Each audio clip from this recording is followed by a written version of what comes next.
les amis, c'est Cam.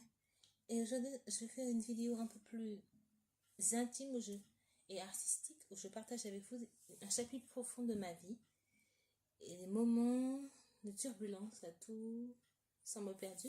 Mais il y a de là, où la musique m'a tendu la main pour m'aider à avancer.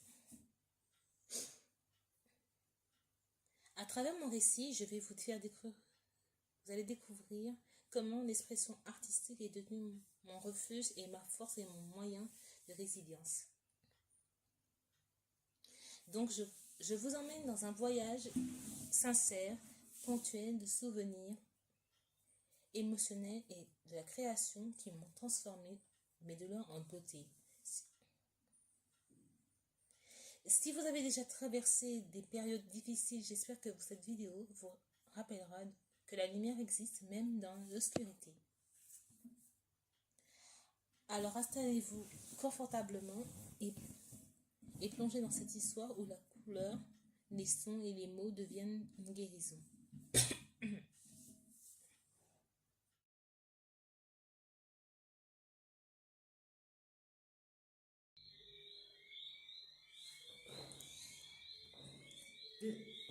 Dans cette partie, je vais vous parler de mon enfance,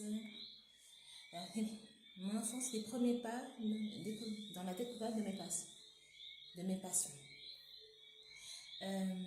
Je m'appelle Camille, j'ai 19 ans, bientôt 20.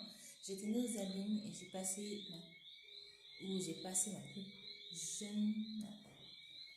ma plus jeune jeunesse de ma vie. Mon enfance a été marquée par des expériences qui m'ont très tôt différenciée des autres enfants. À l'âge de 3 ans, j'étais inscrite à la crèche et maternelle Bambino, village à Bemao. C'était une école impliquant la méthode Montessori. C'est là que j'ai rencontré un merveilleux monde de façon sensible et créative. En fait, c'est là que j'ai rencontré une personne, un professeur qui m'a appris à apprendre par la musique. C'était la plus meilleure chose qui m'est jamais arrivée. Ça, c'était après.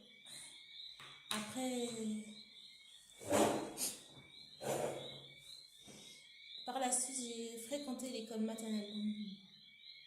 Non, pas de même. Pour un repos, c'est pas un repos.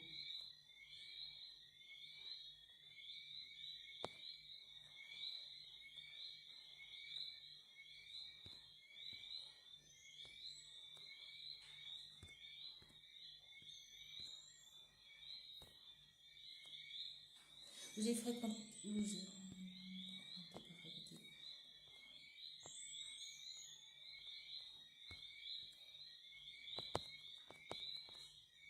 J'ai rencontré ma toute première amie. Malheureusement, cette amitié n'était pas bien vue par ma mère. Un jour, alors que je parlais beaucoup à l'école, elle m'a demandé sèchement de me taire, ce qui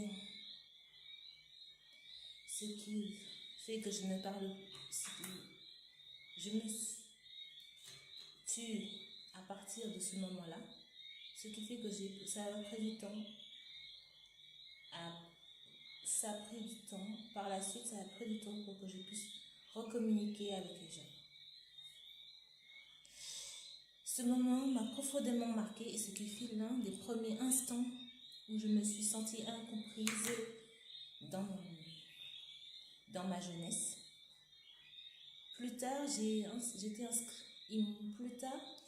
on m'a inscrit à l'école privée de Notre-Dame de Grâce aux Abymes. C'est là que j'ai rencontré une professeure alsacienne très méchante qui m'a bouleversé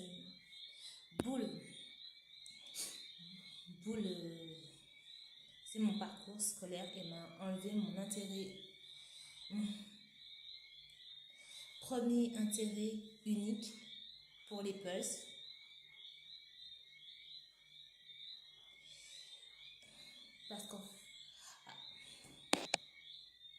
et ce qui était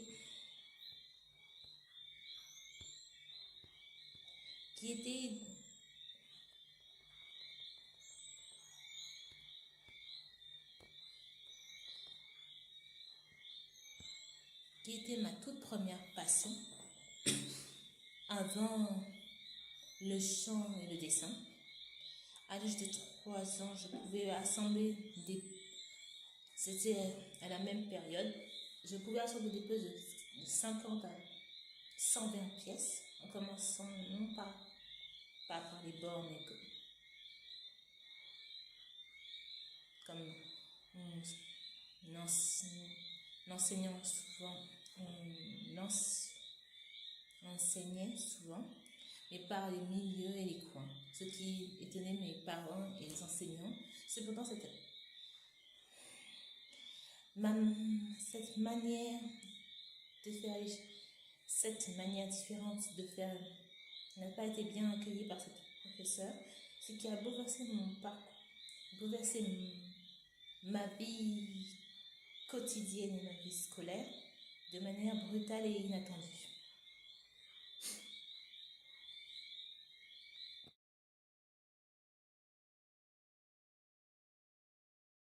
Je vais parler de la seconde partie qui est la fin de mon enfance et le début de mon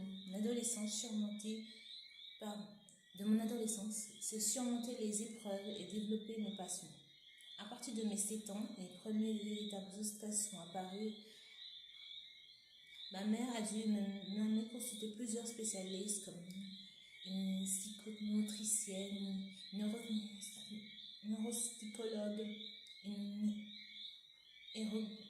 thérapeute, une orthophoniste. Et finalement, un diagnostic clair a été posé. Je suis atteinte de troubles de 10. Ce sont des troubles spécifiques d'apprentissage sans lien avec l'intelligence. C'est à partir de ce moment-là que j'ai rencontré une orthophoniste qui s'appelle Madame Pommier. Elle était bienveillante mais stricte, mais elle m'a beaucoup aidée à reprendre confiance en moi et à prouver que je pouvais suivre une scolarité normale malgré les difficultés. Et c'est aussi à cette période que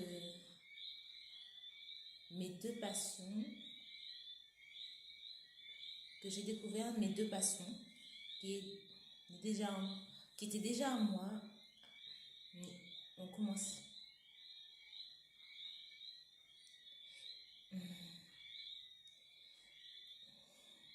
Mais elle s'affirmait un peu plus. Et c'était le dessin et le chant. Ma prof de dessin au primaire m'a immédiatement repéré mon talent et elle m'a encouragée à poursuivre et à même faire découvrir le pôle à faire à Pointe-à-Pitre, ce qui est devenu un élément artistique important pour moi que je fais régulièrement au mois de juin avec ma famille. C'est comme un rendez-vous incurable. À chaque fois qu'il y a le pôle à faire, j'y vais avec ma famille et c'est comme si j'étais dans mon élément. Et aujourd'hui, je partage mes créations sur ma chaîne Auguste Art Channel 22. Le chant, quant à lui, était révélé par ma professeure principale qui m'a intégrée à la chorale de l'école. Et elle était aussi très très gentille. Ces deux passions existaient en moi depuis longtemps, mais je ne savais pas encore pleinement, je n'avais pas encore pleinement conscience qu'elle allait faire partie de ma vie. C'est à l'occasion de la séparation définitive de mes parents en 2013 que tout a pris un nouveau sens. J'avais encore à l'âge de 7 ans. Cette rupture m'a plongée dans une grande grande, dans une garde partagée, avant, avant que mon père ne coupe définitivement les liens avec nous.